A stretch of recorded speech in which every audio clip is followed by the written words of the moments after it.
Welcome to The Read Along, a mini book club for your ears. I'm your host, Scott. I'm your other host, Anita. And join us on a journey through a good book, one chapter at a time.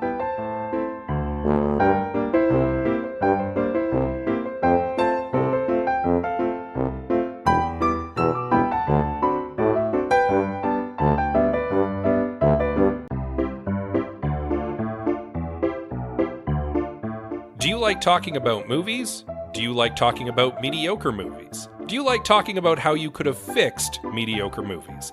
Well, I certainly do, and you can listen to me, Scott C. Bourgeois, along with my co-hosts Greg Beaver and Liam Creswick, as we give our notes, and I have some notes. You can follow it now on your podcatcher of choice, or support it by visiting patreon.com/IHaveSomeNotes.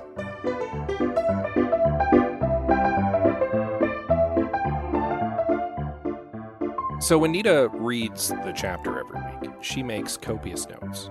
I try. Yeah, usually between 1 to 2 pages of notes in her little notebook, and we've reached that most auspicious time. The end of a notebook. Where, yeah, you're coming up on the end of your notebook. You've only got a few pages left. I don't know, 10-ish pages left? Probably less than that. So it happens. This is like my third notebook we've gone through. Yep. It'll be time to get another one. Yep. Yeah. I don't get a new notebook per book because the pages just don't line up that way, and that feels wasteful. So I just go until it's over. It's true. And I mean, if nothing else, it's a testament to how long we've been doing this. Yeah. And I'm on, I think this is my third notebook? Yeah, we've been going at this for a while. Good job, us. We had promised ourselves we'd do a book, and then we would have been satisfied with having fulfilled the mandate of what we set out to do. And now, years later, we're still at it. So, yeah, good for us. Yeah. Sticking with it. Woo! Doing a thing together. We are married. At any rate, time to get into this week's episode, starting with a brief recap of our previous chapter, in which the Undetectables split up to cover more ground, with Diana going off to check out the crime scene, while Mallory and Cornelia, our focal characters, go to an autopsy. Wee. They meet a very stern doctor. They get a few clues. Some info. Yeah. And then they leave and decide that they need to meet back up with Diana. And that's kind of where we find them as we segue into Chapter 7 of The Undetectables by Courtney Smyth.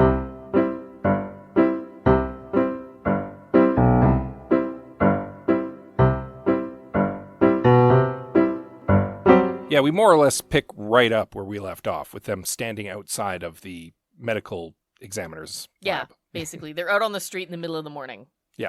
Right? Now, Mallory is like, hey, you know what?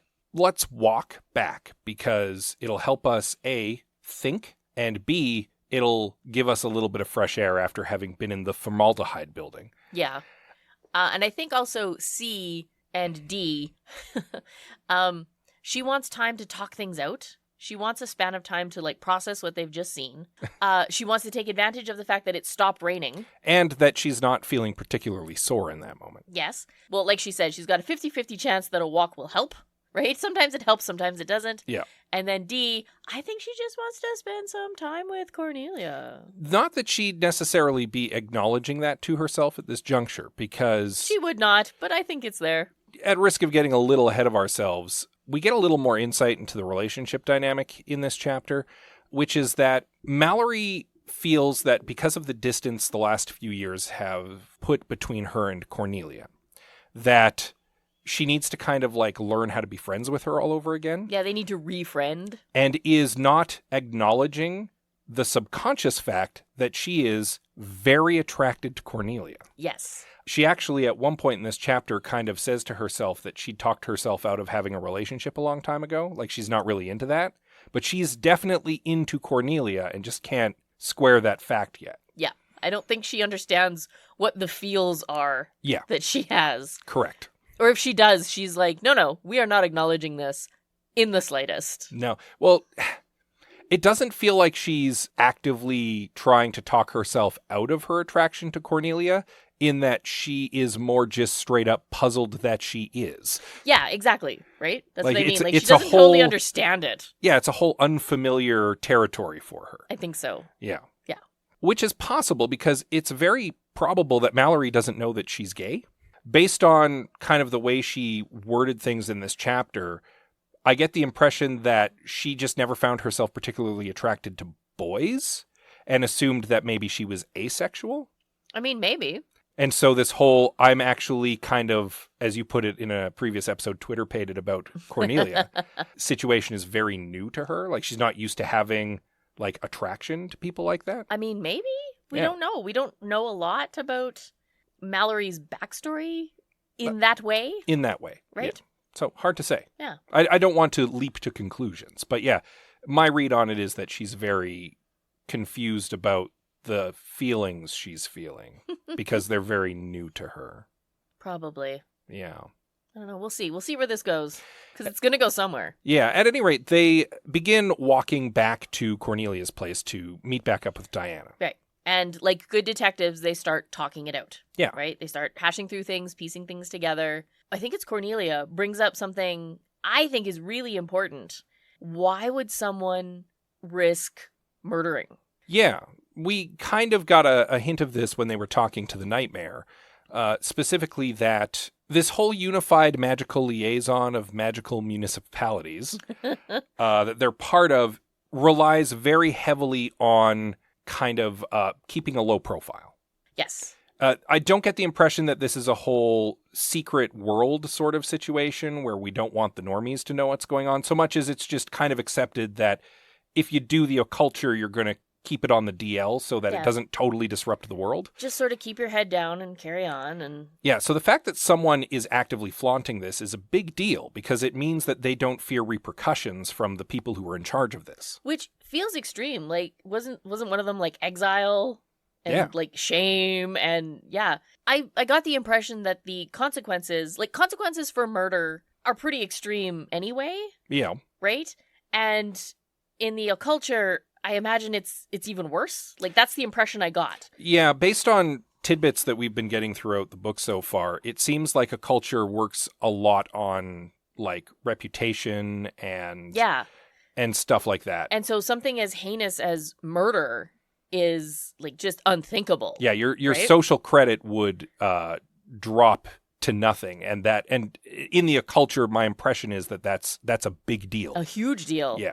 So why would someone risk that? Like, what is so important on the other side of this murder? Yeah, what don't we know? Yeah, exactly.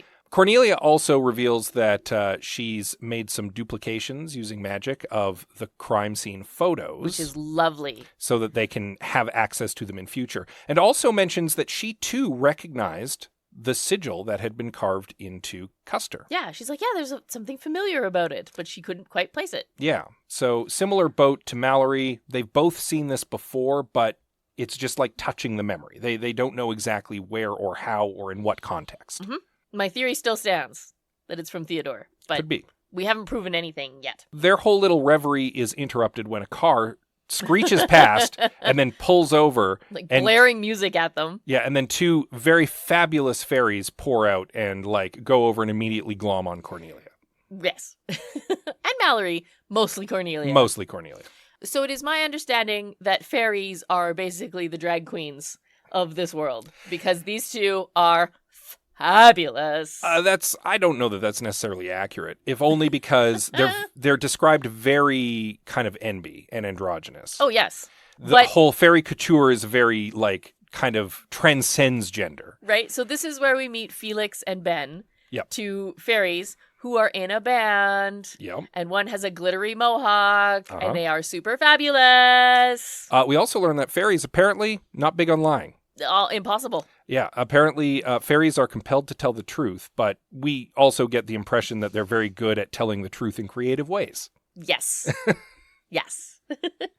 I like these two immediately. Of course you did. Of course I did. They're fabulous. They're your kind of people. Oh. You would have partied with these guys in your 20s. Oh, 100%. Yeah.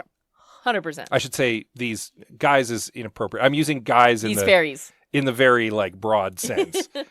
Yes. I would have partied with these folk. Yeah. Now, Mallory's kind of put off by this. Not because she's not happy to see Felix and meet Ben, but because when Felix invites them to you should come check out our next gig. We've got this whole gig lined up. We're going to have a great party. Y'all should come. He lets slip that Cornelia and Diana have seen him more recently than Mallory. Yeah, he's like, we haven't seen you in months. And Mallory ticks like, months? Only months? Yeah, because you haven't seen me in like years. Right? Yeah. Yeah. Which means that Diana and Cornelia and Felix have been hanging out without me.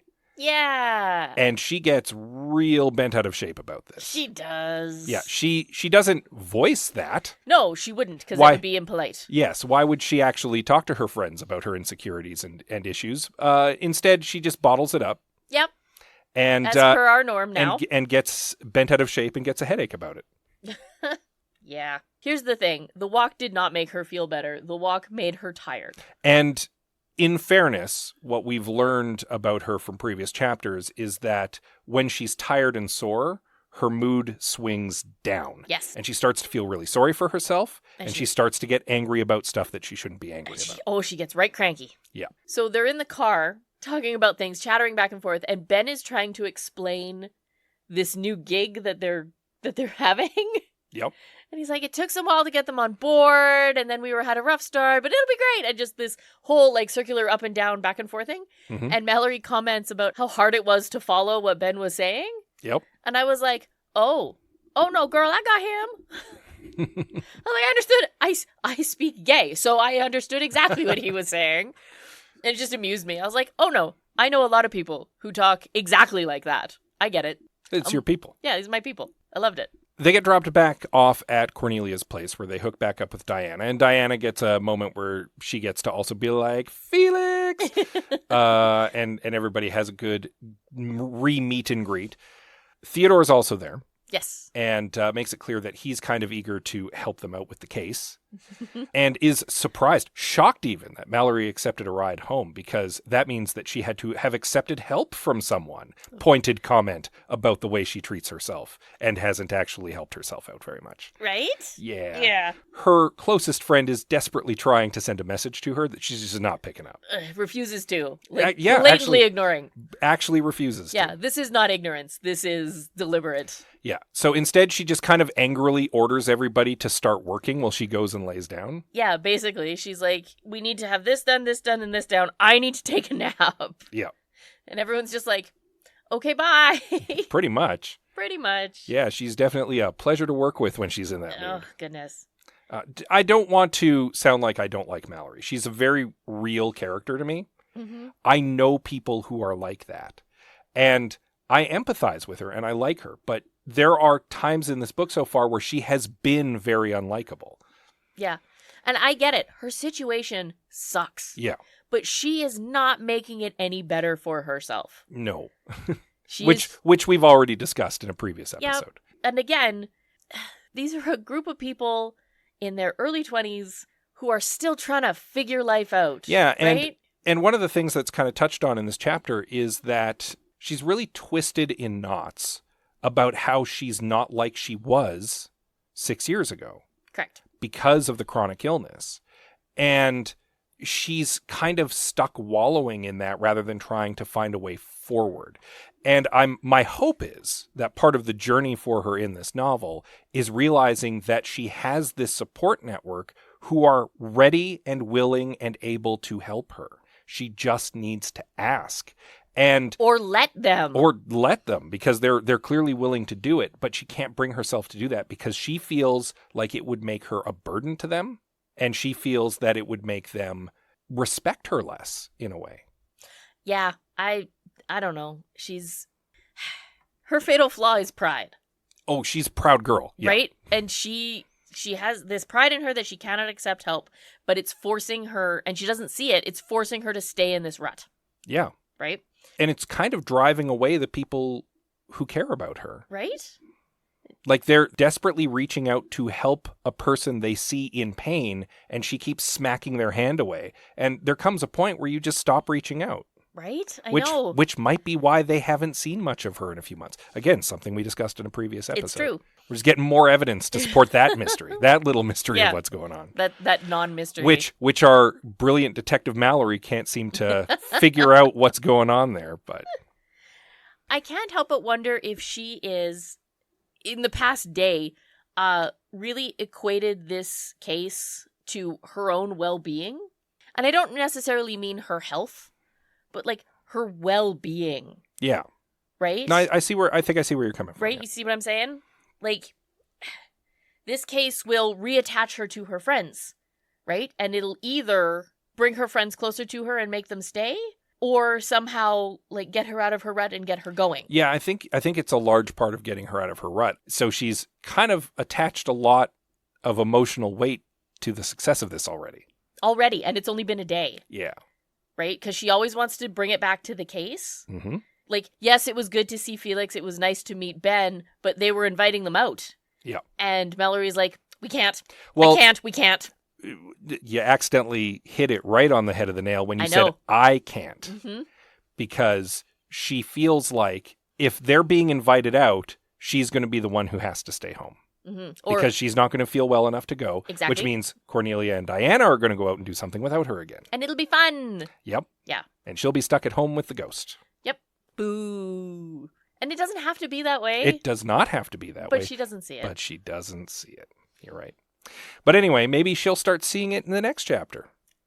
Maybe. We'll see. Hopefully the next chapter ends with, she took a nap and felt better, and here we go. Yeah, we also still have to find out what Diana found in her little investigation. So hopefully... Oh, yeah, we still haven't talked properly to Diana. Yeah, hopefully we get a little bit of that as we move into Chapter 8, which you'll want to read up on in time for next week. In the meantime, of course, as always, you can give us a little rating and a review because we appreciate it and it helps us out. Yep. You can also send us some textual missives via social media.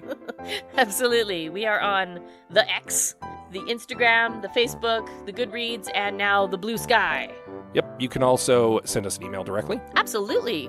We are thereadalong@gmail.com. And with that said, as always, we love you very much and we'll see you next time. Fabulous fairies.